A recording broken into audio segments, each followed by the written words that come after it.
Et avec nous ce soir, Jean-Louis Debré, bonsoir. Bonsoir. Soyez le bienvenu sur TV5 Monde. Vous avez été ministre français, président du Conseil constitutionnel, président de l'Assemblée nationale également. Et vous publiez aujourd'hui un livre passionnant, un dictionnaire amoureux de la République. C'est aux éditions Plomb. Je précise aussi que vous serez l'invité d'honneur de Dico-Plaisir, le salon des dictionnaires, dont la 3e édition se tient au Mans en France. Ce sera ce dimanche 11 mars.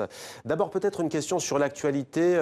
Jean-Louis Debré, vous suivez bien entendu ce qui se passe en Italie. Beaucoup d'inquiétudes en Europe après l'avancée fulgurante notamment de l'extrême droite et des partis populistes. Comment analysez-vous ces événements ? Je voudrais d'abord qu'en Italie et en France, on s'interroge sur le mode de scrutin. Quelle est la finalité d'un mode de scrutin ? Est-ce que c'est de donner une photographie de l'opinion publique ? Si c'est ça, il faut en changer tous les 8 jours. Mais la finalité d'un mode de scrutin, c'est de permettre à une majorité de gouverner et à l'issue du contrat donné par le peuple, de dire si le peuple est satisfait ou pas. Et donc là, on a un mode de scrutin qui empêche toute majorité, tout gouvernement. Et donc, comme nous l'avons eu dans le passé...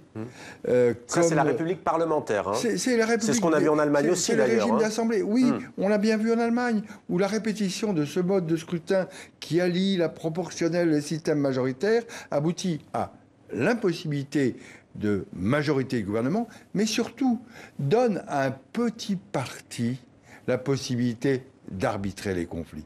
Et donc, je pense qu'il est temps aujourd'hui de s'interroger sur la finalité des modes de scrutin. Mais est-ce qu'au fond, en Italie, en Allemagne, on n'a pas là, Jean-Louis Debré, un modèle plus démocratique en France ? Je vous donne juste, on ne va pas parler en pourcentage parce que ce n'est pas toujours parlant, mais si on prend en France le 2e tour de la présidentielle, c'était Emmanuel Macron, 20 millions de voix, Marine Le Pen, 10 millions et demi. Pourtant, on se retrouve avec 310 députés pour les uns et pour le Front National, 8. Oui, est-ce que ce n'est pas un déni de démocratie ? Je ne sais pas, la démocratie, c'est le retour devant le peuple pour permettre à un gouvernement de diriger le pays. C'est le système anglais. Personne ne conteste qu'en Angleterre, il y a un système démocratique.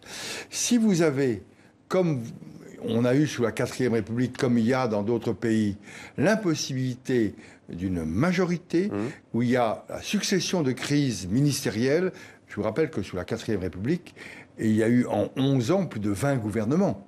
C'est-à-dire que tous les 6 mois, on en changeait. Ça aboutit à quoi ? Au développement de l'antiparlementarisme et au populisme. C'est ça le cercle vicieux. Et là, donc interrogeons-nous. Non, il y a une autre question qui est très intéressante, qui est sous-jacente à l'Italie, c'est qu'on voit, et on l'a vu en France, que les grands partis traditionnels, ils sont usés. Et que leur usure favorise la montée de mouvements hors partis traditionnels ou extrémistes ou populistes. Alors, la France est une république, il n'en a pas toujours été ainsi. La France fut, vous le rappelez, une monarchie légitimiste ou orléaniste, 2 fois empire, et il a fallu 2 révolutions pour que la République s'impose, résultat d'un combat avec des héros, des héroïnes et des héros. D'abord, peut-être quelques mots sur la définition. Pour vous, la République res publica, c'est quoi ? C'est le gouvernement du peuple, par le peuple et pour le peuple. C'est un gouvernement où ceux qui ont le droit de gouverner, ils ont ce droit parce que le peuple leur a accordé. C'est ce qui différencie la République de la monarchie et des dictatures. Dans ce dictionnaire, ce qui est important, parce que quand on parle de la République, on parle naturellement des héros de la République, Jaurès, De Gaulle, Gambetta. Mais la République, c'est ça la force de la République. Elle a été construite par des hommes et des femmes qu'on a oubliés. Et c'est ce que j'ai voulu dire dans ce dictionnaire. On est à 2 jours de la journée de la femme. Qui connaît en France la femme qui, pour la première fois, elle s'est battue pour avoir le droit de passer le bachot? Personne ne la connaît. Et pourtant, en y arrivant, elle a permis, après à Jules Ferry, de faire... Qui est-elle, justement, parlez-nous d'elle? C'était Julie Victoire d'Aubier. C'est la fille du gardien d'immeuble de Bain dans les Vosges. Elle s'est présentée aux épreuves. On n'en voulait pas. Elle a tellement été insistante qu'on lui a laissé passer. Elle a été la meilleure en tout. Et lorsqu'elle a réussi, le ministre de l'Instruction public de l'époque a fait cette déclaration magnifique: tant que je serai ministre, et pour ne pas déshonorer mon administration, je refuserai de signer le diplôme de bachelière à une femme parce qu'elle va déshonorer l'administration française.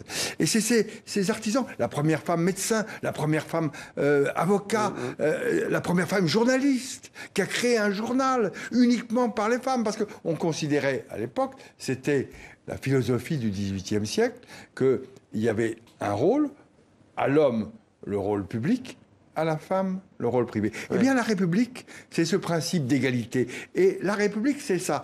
Mais la République... Interrompez-moi si je suis trop long. Allez-y, continuez. Mais la République, ce ne sont pas simplement des hommes et des femmes.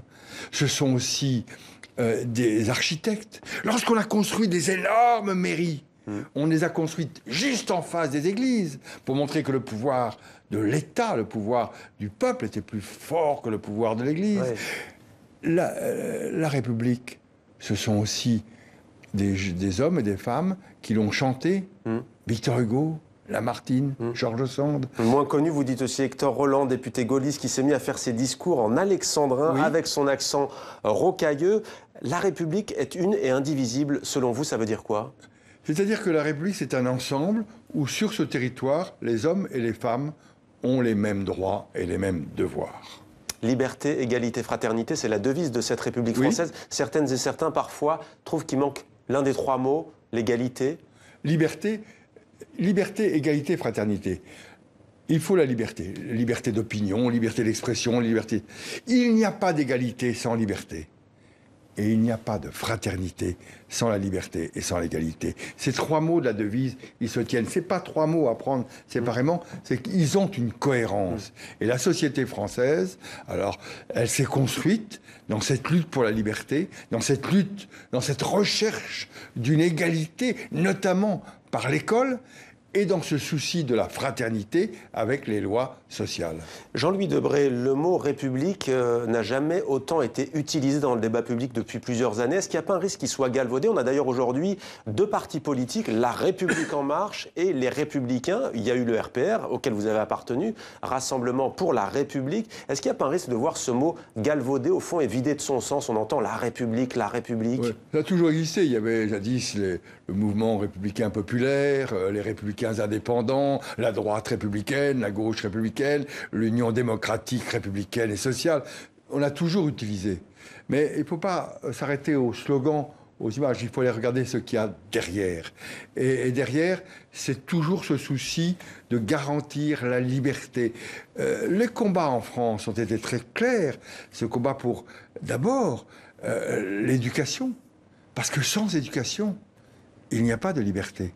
Et tout le combat de la Troisième République, de la Quatrième et même de la Cinquième, c'est cette volonté de séparer l'Église et l'État dans l'éducation et de faire en sorte que les Français, quelle que soit leur origine sociale, aient la même éducation. Merci beaucoup Jean-Louis Debré, dictionnaire amoureux de la République. Et on rappelle que vous serez au Mans dimanche, donc au festival d'Ico-Plaisir. Voilà, vous l'avez. Très belle manifestation. Eh bien, on vous y attend au Mans, donc en France, ce dimanche. Merci Jean-Louis Debré.